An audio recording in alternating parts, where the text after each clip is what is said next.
پہلا عقیدہ تو یہ ثابت ہوتا ہے کہ یاجوج ماجوج ایک قوم ہے، انسان ہے، وہ کوئی انسانوں کے علاوہ کوئی الگ مخلوق نہیں ہے، لیکن ہے بڑے فسادی۔ دوسری بات یہ بہت قدیم ہے، ذوالقرنین جب گئے تو اس سے پہلے کی یہ قوم ہے اور زمین میں پہلے سے فساد مچا رہی ہے، لیکن بہت زیادہ ان کی کثرت نہیں تھی جتنی کثرت قرب قیامت میں ہوگی، کیونکہ نسل ان کی بہت تیزی کے ساتھ بڑھ رہی ہے۔ تیسری بات یہ ہے کہ اللہ نے ان کو دنیا کے کسی حصے میں رکھ کے چھپا دیا ہے۔ چھپایا اس لیے ہے کہ ان کے ظاہر ہونے کا ایک ٹائم ہے، اور وہ ہے حضرت عیسیٰ علیہ السلام کا دور۔ حضرت عیسیٰ ابن مریم کے دور میں یاجوج ماجوج ظاہر ہوں گے، تو اسی کو آپ چوتھا پوائنٹ بھی کہہ سکتے ہیں۔ تیسرا پوائنٹ کیا ہو گیا کہ ان کو چھپا دیا گیا ہے، لہذا یہ جو لوگ کہتے ہیں نا یاجوج ماجوج دریافت ہو گئے فلاں جگہ ہے فلاں جگہ ہے، تو بھائی ہمیں جب ایک چیز چھپا دی گئی ہے اور ایک ٹائم بتا دیا گیا ہے کہ اس ٹائم پہ ظاہر ہوں گے، تو اس سے پہلے وہ دریافت ہو ہی نہیں سکتے۔ پہلے دریافت ہو گئے تو اس کا مطلب نبی صلی اللہ علیہ وسلم کی گویا پیش گوئی غلط ہو گئی، تو جو جس کا ٹائم ہے اسی ٹائم پہ وہ ظاہر ہوں گے۔ چوتھی بات میں نے جیسے بتائی کہ حضرت عیسیٰ علیہ السلام کے دور میں وہ ظاہر ہوں گے۔ پانچویں بات، صحیح حدیث سے یہ بات ثابت ہے کہ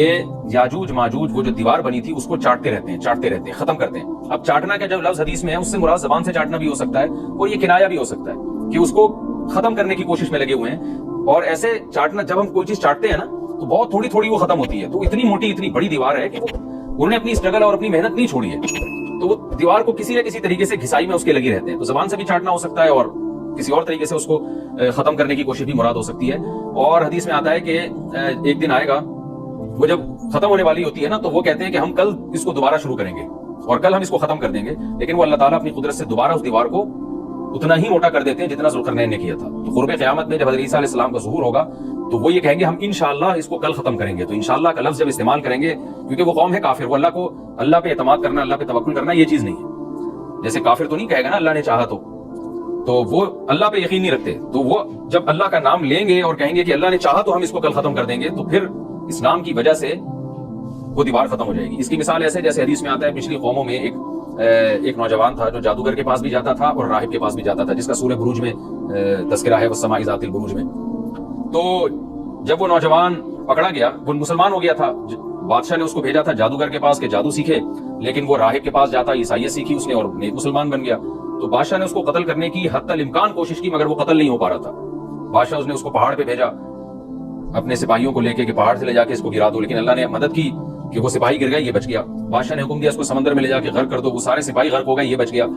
تو کسی بھی طرح سے اس کی قتل کی کوششیں کامیاب نہیں ہو رہی تھی، تو اس نے بادشاہ سے کہا کہ تو اگر مجھے قتل کرنا چاہتا ہے نا تو چوک پہ کھڑا کر کے تیر مجھے مار اور کہے کہ بسم اللہ وربی ھذا الغلام، اس نوجوان کے رب کے نام سے میں اس کو قتل کرتا ہوں، تو اللہ کا نام لے کے مجھے مارے گا تو میں قتل ہو جاؤں گا۔ نوجوان یہ قربانی اس لیے دے رہا تھا کہ بادشاہ جب پوری پبلک کے سامنے اللہ کا نام لے گا تو لوگوں کو یقین آ جائے گا کہ بھئی اللہ کا نام لینے سے تو کام ہو گیا، اور اللہ کا نام لیے بغیر کام نہیں ہو رہا تھا۔ تو جو بادشاہ اللہ کو مانتا نہیں تھا آج اس کو بھی اللہ کا نام لینا پڑا ہے۔ تو نوجوان نے یہ قربانی اس لیے دی کہ بادشاہ جب اللہ کا نام لے گا لوگوں کو اللہ کی ذات پہ یقین آئے گا اور لوگ مسلمان ہو جائیں گے، عیسائیت کو قبول کر لیں گے۔ تو اس نوجوان نے یہ قربانی دی اور بادشاہ نے اللہ کا نام لے کے جب تیر مارا تو وہ نوجوان شہید ہو گیا، اور لیکن پورا ملک مسلمان ہو گیا، عیسائیت قبول کر لی۔ سورہ بروج میں پھر اللہ نے ان کا تبصرہ کیا، ان کا واقعہ بیان کیا ان کے بارے میں کہ کیسے بادشاہ نے خندقیں کھود کے پوری قوم کو جو ہے وہ جو دین سے پیچھے نہیں ہٹے ان کو کس طرح سے آگ میں پھینک دیا ان سب کو۔ تو اس سے پتہ چلتا ہے کہ کافر بھی بعض دفعہ جب اللہ کا نام لیتا ہے نا تو اس کو دنیاوی فائدہ ہو جاتا ہے۔ تو یاجوج ماجوج بھی تنگ آ کر پھر اللہ کا نام لیں گے اور کہیں گے اللہ نے چاہا تو ہم اس دیوار کو کل ختم کر دیں گے، اور بالآخر وہ دیوار ختم ہو جائے گی۔